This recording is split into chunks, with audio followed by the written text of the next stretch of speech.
लोग Maxwell Boltzmann start की assignment discuss कर रहे थे, जिसमें हमने फर्स्ट 17 क्वेश्चन डिस्कस कर लिए हैं।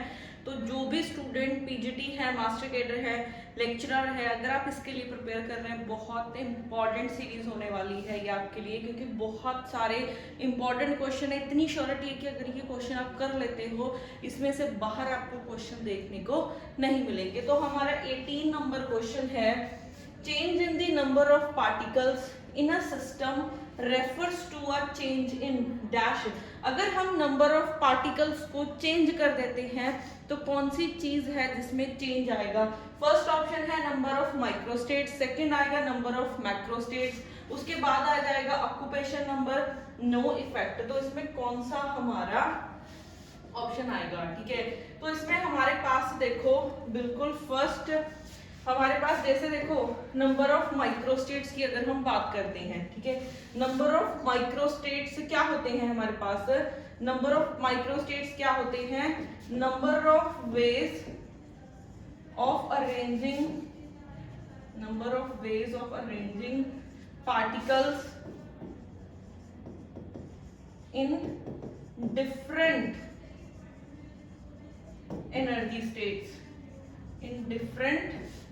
Energy states. तो अगर हम नंबर ऑफ पार्टिकल्स को ही चेंज कर देते हैं तो जो माइक्रो स्टेट्स है उसमें क्या आएगा? चेंज आएगा। ठीक है, उसमें क्या आएगा? चेंज आएगा। तो इसका जो हमारा ऑप्शन नंबर ए है, ठीक है, इसका जो हमारा ऑप्शन नंबर ए है, नंबर ऑफ माइक्रो स्टेट्स वाला, वो क्या हो जाएगा? सेम हो जाएगा। ठीक है, अब कई स्टूडेंट्स के मन में यहाँ पे आ रहा होगा कि इसका आंसर मैक्रोस्टेट क्यों नहीं आया?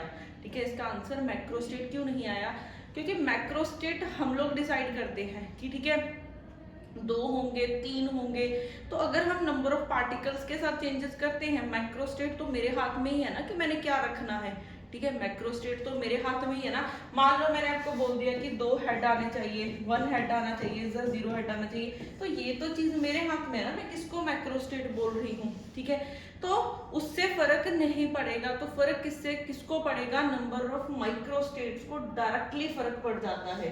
ठीक है, नंबर ऑफ माइक्रोस्टेट्स को डायरेक्टली फर्क पड़ जाता है। तो इसका ऑप्शन नंबर ए क्या हो जाएगा? करेक्ट हो जाएगा। ठीक है, उसके बाद हमारे पास नेक्स्ट, उसके बाद हमारे पास जो नेक्स्ट है, ठीक है, उसके बाद हमारे पास जो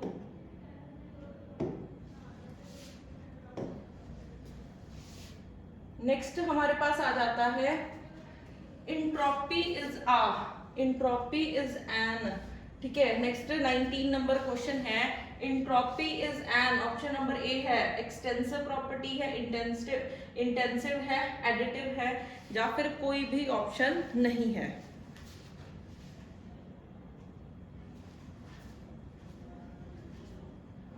तो यहाँ पे हमारे पास इंट्रोपी, अब मैंने आपको क्लास में ये कॉन्सेप्ट अभी तक नहीं करवाया है कि जो इंट्रोपी है वो क्या होती है। ठीक है, इंट्रोपी तो हमने चलो खैर कर लिया था कि क्या होती है। इंट्रोपी हमें क्या बताती है? इंट्रोपी हमें बताती है कि किसी सिस्टम में कितना की डिसऑर्डरनेस है। ठीक है, किसी सिस्टम में कितना की डिसऑर्डरनेस है, उसकी मेजरमेंट के लिए हमने वर्ड क्या रखा हुआ है? इंट्रोपी। तो जितनी वैल्यू एस की होगी, जितनी इंट्रोपी की वैल्यू रहेगी, उतनी ही उसमें सिस्टम में क्या रहेगा? डिसऑर्डरनेस रहेगा। ठीक है, अब यहाँ पे एक चीज वर्ड आता है, एक वर्ड आता है इंटेंसिव वर्ड। ठीक है, एक यहाँ पे वर्ड निकल के आया है एक्सटेंसिव वर्ड। क्या होता है? ठीक है, एक इंटेंसिव प्रॉपर्टीज होती हैं, एक एक्सटेंसिव प्रॉपर्टीज होती हैं। तो ये क्या होती हैं? ठीक है, एक इंटेंसिव वेरिएबल होते हैं, एक एक्सटेंसिव वेरिएबल होते हैं। ये क्या होते हैं? देखो हम मान लो एग्जांपल से समझाती हूँ। ये मेरे पास एक सिस्टम है, ठीक है, ये मेरे पास एक सिस्टम है, इसमें टोटल नंबर ऑफ पार्टिकल्स है n। ठीक है, इसका प्रेशर टेम्परेचर हम मान लेते हैं T, प्रेशर हम मान लेते हैं P, इसका मास क्या है? m है। ये मेरे पास एक सिस्टम है जिसका नंबर ऑफ पार्टिकल्स इसमें n है, टेम्परेचर T है, P प्रेशर है, उसके बाद m क्या हो जाएगा? मास हो जाएगा। ठीक है, अब यहाँ पे हमारे पास अगर मैं इसको डिवाइड कर देती हूँ, अगर मैं इसको डिवाइड कर देती हूँ, तो डिवाइड करने से क्या होगा? मान लो मैंने इसको हाफ डिवाइड किया, हाफ मतलब इसमें n1 पार्टिकल आ गए, इसमें N2 पार्टिकल आ गए, ठीक है। मैं यहाँ पे बोल सकती हूँ ना कि N is equal to N1 plus N2, क्योंकि अगर मैंने इसको प्रॉपरली हाफ डिवाइड किया है, हाफ डिवाइड करने का मतलब कि इधर भी N/2 पार्टिकल आ जाएंगे और इधर भी क्या है N/2 पार्टिकल्स आ जाएंगे, ठीक है। बट यहाँ पे अगर मैं मास की बात करूं तो इसमें भी m/2 मास आ जाएगा, इसमें भी m/2 मास आ जाएगा, ठीक है। बट जो टेम्परेचर है वो सेम रहेगा, प्रेशर है वो सेम रहेगा, उनको डिवाइड करने से कोई फर्क पड़ेगा नहीं, ठीक है। उनको डिवाइड करने से कोई फर्क पड़ेगा नहीं, चाहे आप ओवरऑल का देख लो चाहे हाफ हाफ का देख लो। बट यहाँ पे चीज क्या निकल के आती है कि जिन वेरिएबल्स को पार्टीशन करने से या इकट्ठा कर दूं, जिन वेरिएबल्स के ऊपर फर्क पड़ जाता है, जिन वेरिएबल्स के ऊपर इफेक्ट होता है, वो होते हैं एक्सटेंसिव वेरिएबल, और जिन वेरिएबल को कोई फर्क नहीं पड़ता है वो इंटेंसिव वेरिएबल है। तो अगर पार्टीशन करने से, ठीक है, अगर पार्टीशन वगैरह इनको मिक्स करने से अगर उन सिस्टम को कोई फर्क नहीं पड़ रहा है तो वो इंटेंसिव बोले जाएंगे, अगर उनको फर्क पड़ रहा है उनको क्या बोलेंगे, एक्सटेंसिव वेरिएबल पढ़ेंगे, ठीक है। तो इसको आप लिख सकते हो नो इफेक्ट, ठीक है। यहाँ पे क्या आ जाएगा, नो इफेक्ट, यहाँ पे इफेक्ट पड़ता है, यहाँ पे इफेक्ट पड़ जाता है। अगर मैं इंटेंसिव वेरिएबल की एग्जांपल्स देखूं, जैसे प्रेशर है, टेम्परेचर है, केमिकल पोटेंशियल है, ये सारे वेरिएबल क्या होते हैं, इंटेंसिव होते हैं। और जो एक्सटेंसिव वेरिएबल है वो जैसे नंबर ऑफ पार्टिकल हो गया, मास हो गया, ठीक है, ये सारे क्या हैं, इंट्रोपी हो गया, ये सारे क्या हैं, एक्सटेंसिव वेरिएबल्स हैं, ठीक है। और इसकी लिस्ट हमने अपने नोट्स में भी दे रखी है कि कौन से इंटेंसिव वेरिएबल होते हैं और कौन से एक्सटेंसिव वेरिएबल्स होते हैं, ठीक है। अब यहाँ पे हमारे पास उन्होंने पूछा है कि इंट्रोपी क्या है, एक एक्सटेंसिव वेरिएबल है, इंटेंसिव है, कौन सी है, ठीक है। तो जो इंट्रोपी होती है वो एक एक्सटेंसिव वेरिएबल है, वो एक एक्सटेंसिव वेरिएबल है, ठीक है।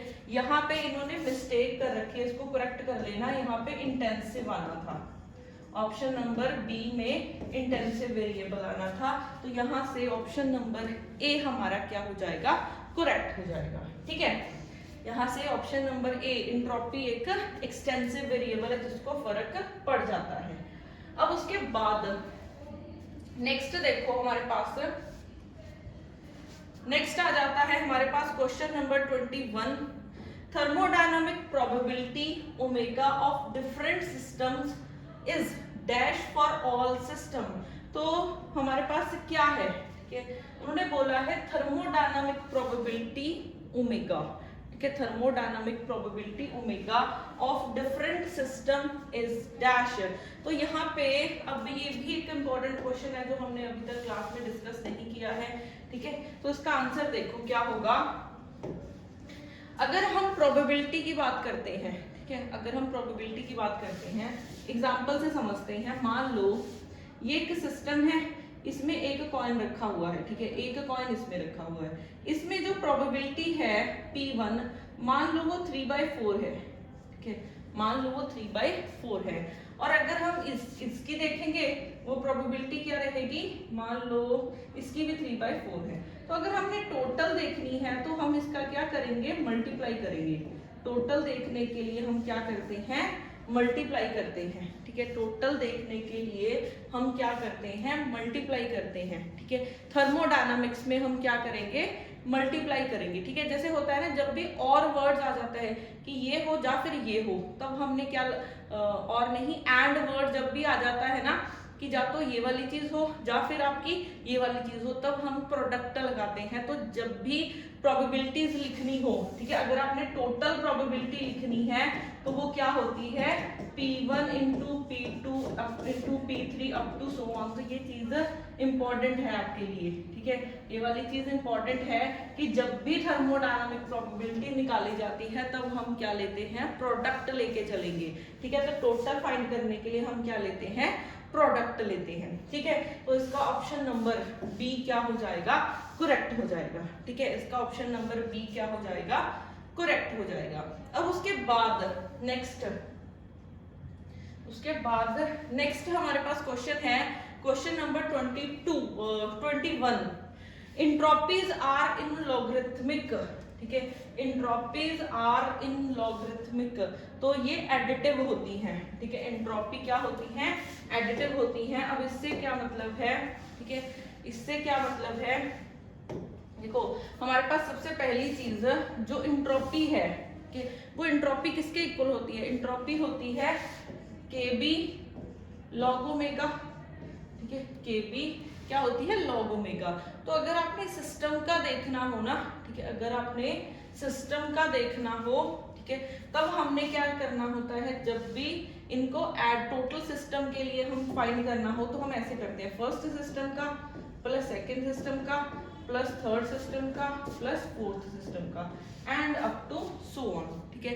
तो इन कुछ पॉइंट्स को देखो नोट डाउन कर लो, जैसे नंबर ऑफ माइक्रोस्टेट्स है, माइक्रोस्टेट्स अगर हमने टोटल सिस्टम के लिए निकालने हो, ऐसे है चीज, मान लो 3 सिस्टम है, एक फर्स्ट सेकंड थर्ड, इसका रहेगा ओमेगा 1, इसका रहेगा ओमेगा 2, इसका रहेगा ओमेगा 3। थर्मोडायनामिक प्रोबेबिलिटी होगी, नंबर ऑफ माइक्रोस्टेट सेम ही चीज है। तो अगर आपने टोटल ओमेगा निकालना है तो हम तीनों का क्या करेंगे, प्रोडक्ट कर देंगे, ठीक है। फिर यहाँ पे आ जाएगा, तो जब यहाँ पे आएगा लॉग पे फिर वो रूल लगेगा तो प्लस बन जाता है ना। आपको ये तो चीज पता है ना कि लॉग ए बी को हम लॉग ए प्लस बी लिख सकते हैं। तो यहाँ पे जब आप करोगे ओमेगा की वैल्यू सब्स्टिट्यूट करोगे तो ये क्या बन जाएगा, लॉग ओमेगा 1 ओमेगा 2 ओमेगा 3। तो आप इसको लिख सकते हो KB log omega 1 log omega 2 plus log omega 3 up to so on. तो ये क्या आ चुका है, ये S1 है, S2 है, S3 है, यही आ रहा है ना, ठीक है। तो जब भी हम थर्मोडायनामिक प्रोबेबिलिटी या नंबर ऑफ माइक्रोस्टेट्स की बात करें तो प्रोडक्ट करेंगे हम टोटल फाइंड करने के लिए, और जब एंट्रोपी आता है तो क्या हो जाता है, सम हो जाता है। तो इसका ऑप्शन नंबर ए क्या हो जाएगा, करेक्ट हो जाएगा, ठीक है। इसका ऑप्शन नंबर ए क्या हो जाएगा, करेक्ट हो जाएगा। उसके बाद नेक्स्ट क्वेश्चन नंबर 22 है, thermodynamic probabilities are in the logarithmic, ठीक है। Thermodynamic probability are in the logarithmic, ये भी बहुत आसान क्वेश्चन है, ठीक है। ये भी बहुत आसान क्वेश्चन है जो मैंने अभी करवाया है। तो इसको हम थोड़ा सा अभी दोबारा से देखते हैं। इंट्रोपी किसके इक्वल होती है, KB लॉग ओमेगा, ठीक है। अगर आपके पास 3 सिस्टम्स हैं, अगर आपके पास 3 सिस्टम हैं, एक फर्स्ट है, सेकंड है, थर्ड है, इसकी है थर्मोडायनामिक प्रोबेबिलिटी ओमेगा 1, इसकी है ओमेगा 2, इसकी है ओमेगा 3। अब कंफ्यूज मत होना, ओमेगा को ही थर्मोडायनामिक प्रोबेबिलिटी बोलते हैं, ठीक है, नंबर ऑफ माइक्रोस्टेट्स को। तो यहाँ पे अगर आपने टोटल ओमेगा फाइंड करना हो तो ओमेगा 1 ओमेगा 2 ओमेगा 3 ये होते हैं मल्टीप्लाई में, ठीक है। तो अगर हम यहाँ पे कर देते हैं KB log omega 1 omega 2 into omega 3, यहाँ पे लॉग का फॉर्मूला लगाओ, लॉग AB, जब भी प्रोडक्ट में होते हैं तो हम इसको सम में लिख सकते हैं ना। तो ऐसे लिख सकते हैं log omega 1 plus log omega 2 plus log omega 3, और इसको मैं आगे ऐसे लिख सकती हूँ S1 plus S2 plus S3 and up to so on. तो देखो जब भी थर्मोडायनामिक प्रोबेबिलिटी की बात होती है तो वो प्रोडक्ट में फाइंड होती है, और जब भी एंट्रोपी की बात होती है तो वो ऐड होती है। तो इसका क्या हो जाएगा, ऑप्शन नंबर बी करेक्ट हो जाएगा, ठीक है। ऑप्शन नंबर बी करेक्ट हो जाएगा। अब उसके बाद नेक्स्ट क्वेश्चन है हमारे पास, क्वेश्चन नंबर 24 है हमारे पास।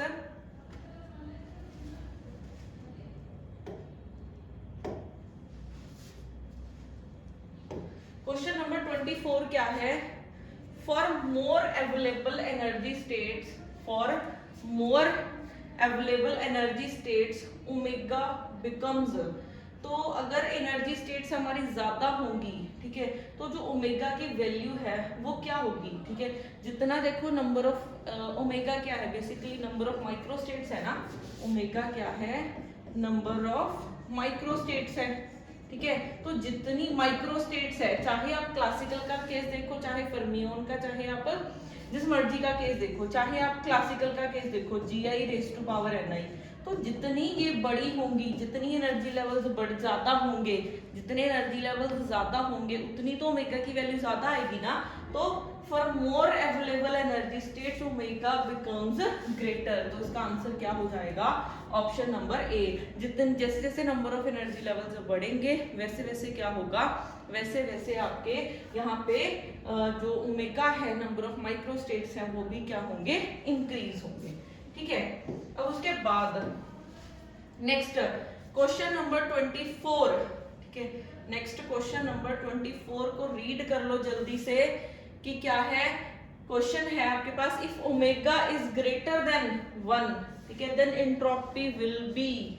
अगर आपका ओमेगा ग्रेटर देन 1 है देन एंट्रोपी विल बी, तो एंट्रोपी क्या होगी? ठीक है, देखो आपके पास एंट्रोपी क्या होती है? S is equal to KB log omega. अगर ओमेगा आपका 1 से बड़ा है तो ऑब्वियस सी बात है लॉग 1 लगा लो, लॉग 1.1 लगा लो, तो ये तो बड़ी ही होगी ना वैल्यू, तो ये हमारी क्या रहेगी? पॉजिटिव में, मतलब लॉग 1 लगा लो, लॉग 2 लगा लो, ये तो 0 से बड़ी ही होती है ना, चाहे 0.0 समथिंग है, तो S हमारा 0 से बड़ा आएगा, S हमारा 0 से बड़ा आएगा। ठीक है, तो ऑप्शन नंबर बी क्या हो जाएगा? इसका करेक्ट हो जाएगा। ठीक है, ऑप्शन नंबर बी क्या हो जाएगा? करेक्ट हो जाएगा। अब उसके बाद नेक्स्ट क्वेश्चन है हमारे पास, question number 25। According to the blank statement entropy approaches to, blank statement को आप लोग थर्ड लॉ भी बोलते हैं। ठीक है, इसको आप थर्ड लॉ भी बोलते हैं। थर्मोडायनामिक्स का थर्ड लॉ क्या बोलता है? इसको नया चीज है ये, इसको थर्ड लॉ बोला जाता है। थर्मोडायनामिक्स का थर्ड लॉ क्या बोलता है कि अगर आपका टेम्परेचर 0 केल्विन है, थर्मोडायनामिक्स का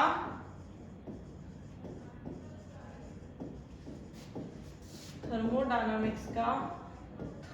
लॉ क्या बोलता है कि अगर आपका टेम्परेचर 0 केल्विन है, कि अगर टेम्परेचर 0 केल्विन है तो जो एंट्रोपी है वो भी 0 को अप्रोच करेगी। ठीक है, थर्मोडायनामिक्स का थर्ड लॉ क्या बोलता है कि अगर टेम्परेचर 0 केल्विन है तो आपकी एंट्रोपी भी 0 ही रहेगी। अब ये कैसे है? देखो 0 केल्विन को रूम टेम्परेचर, मैंने आपको जब स्टैटिस्टिकल फिजिक्स करवाई थी, थर्मोडायनामिक्स करवाई थी, तो मैंने ये चीजें बोली थी कि जो 0 केल्विन है ना वो नॉर्मल टेम्परेचर है, रूम टेम्परेचर की तरह माना जाता है, थ्योरेटिकली, एक्सपेरिमेंटली नहीं। तो अगर हम यहाँ पे देखते हैं तो इसमें क्या रहता है कि ये अगर मेरे हाथ में, ठीक है, मार्कर है फॉर एग्जांपल, तो मार्कर है तो इसमें क्या रहता है कि अगर ये रूम टेम्परेचर है, इसमें कोई डिसऑर्डरनेस नहीं है, तो इसकी एंट्रोपी, अगर इसमें कोई डिसऑर्डरनेस नहीं है तो इसकी एंट्रोपी क्या रहेगी? 0। ठीक है, अगर मैं इसको मान लो अपनी गैस के आगे ले जाऊँ, इसको मैं हीट देना स्टार्ट कर दूँ तो ये मेल्ट होना स्टार्ट हो जाएगा। तो अगर ये मेल्ट होगा, ठीक है, अगर ये मेल्ट होगा तो क्या होगा हमारे पास? ये मेल्ट होना स्टार्ट हो जाएगा, हीट देने से ये मेल्ट होना स्टार्ट हो जाएगा, इसका मतलब इसमें डिसऑर्डरनेस आ रहा है। तो टेम्परेचर बढ़ने से एंट्रोपी बढ़ती है। अगर हम टेम्परेचर कम करेंगे तो एंट्रोपी कम हो जाएगी। अगर टेम्परेचर ही हमारा 0 केल्विन है तो इसमें एंट्रोपी होएगी नहीं होएगी? ठीक है, उसमें एंट्रोपी होएगी ही नहीं। तो इसका ऑप्शन नंबर कौन सा आएगा कि एंट्रोपी अप्रोचेस टू 0, कब अप्रोच करेगी 0 को? जब आपका टेम्परेचर क्या रहेगा? 0 रहेगा। ठीक है, जब आपका टेम्परेचर क्या रहेगा? 0 रहेगा, तब आपकी एंट्रोपी क्या रहेगी? 0 रहेगी। तो ऑप्शन नंबर सी क्या हो जाएगा? इसका करेक्ट हो जाएगा। ठीक है, उसके बाद क्वेश्चन नंबर 26 है हमारे पास। इफ, ठीक है, इफ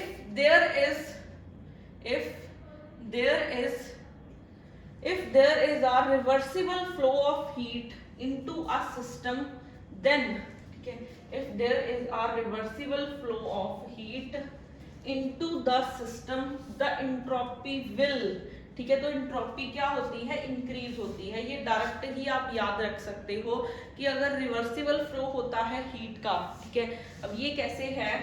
ठीक है, अगर किसी सिस्टम में हम लोग हीट, अभी देखा है ना आपने कि अगर आप टेम्परेचर को इंक्रीज करते हो, टेम्परेचर इंट्रोपी ने इंक्रीज होना है, क्योंकि जैसे जैसे आप सिस्टम को हीट दोगे वैसे वैसे क्या उसमें डिसऑर्डरनेस आएगा, ठीक है, उस वैसे वैसे सिस्टम में क्या आएगा, डिसऑर्डरनेस आएगा। तो ऐसे ही यहाँ पे क्या है कि जैसे जैसे टेम्परेचर बढ़ेगा वैसे वैसे क्या आएगा, उसमें डिसऑर्डरनेस आएगा। तो अगर आप हीट बढ़ा रहे हो, ठीक है, अगर हीट को बढ़ाओगे तो आपके पास एंट्रोपी ने क्या है, बढ़ना है, एंट्रोपी ने क्या है, बढ़ना है। तो यहाँ पे ऑप्शन नंबर ए क्या हो जाएगा, इंक्रीज हो जाएगा। अब यहाँ पे एक जस्ट एक बॉक्स में बंद करके एक लाइन लिख लेना कि रिवर्सिबल सिस्टम के लिए एंट्रोपी इंक्रीज होती है और इर्रिवर्सिबल प्रोसेस के लिए एंट्रोपी डिक्रीज होती है। इस पॉइंट को नोट डाउन कर लेना, रिवर्सिबल के लिए इंक्रीज होगी और इर्रिवर्सिबल के लिए क्या रहेगी, डिक्रीज होगी, ठीक है। अब उसके बाद नेक्स्ट हमारे पास क्वेश्चन आता है, नेक्स्ट क्वेश्चन लास्ट क्वेश्चन है इसका, the ratio of RMS velocity to the most probable velocity is, ये थर्मोडायनामिक्स का क्वेश्चन है, कि ये थर्मोडायनामिक्स का क्वेश्चन है। अब स्टेटमेंट रीड करो, मैंने आपको क्या बताया था कि यहाँ पे कोई डायमेंशन मेंशन नहीं है कि 1D है, 2D है, 3D है, ठीक है, तो यहाँ पे कोई भी डायमेंशन मेंशन नहीं है। तो अगर कोई भी डायमेंशन मेंशन नहीं है तो इसका क्या आना चाहिए, 3D का केस मान के चलेंगे हम, ठीक है। 3D के केस में RMS वैल्यू कितनी होती है, RMS वैल्यू होती है √3 kBT/m, ठीक है। और अगर हम मोस्ट प्रोबेबल वैल्यू देखेंगे तो वो होती है 2 kBT/m। तो अगर हम इन दोनों की रेशियो फाइंड करेंगे RMS by most probable value, तो ये आपकी बन जाएगी 2 kBT/m, सॉरी 3 आएगा ना ऊपर, डिवाइडेड बाय 2 kBT/m। तो यहाँ से ये फैक्टर कट जाएगा तो √3/2 आ जाएगा इसका आंसर, √3/√2, ठीक है। तो ये आ जाएगा आंसर।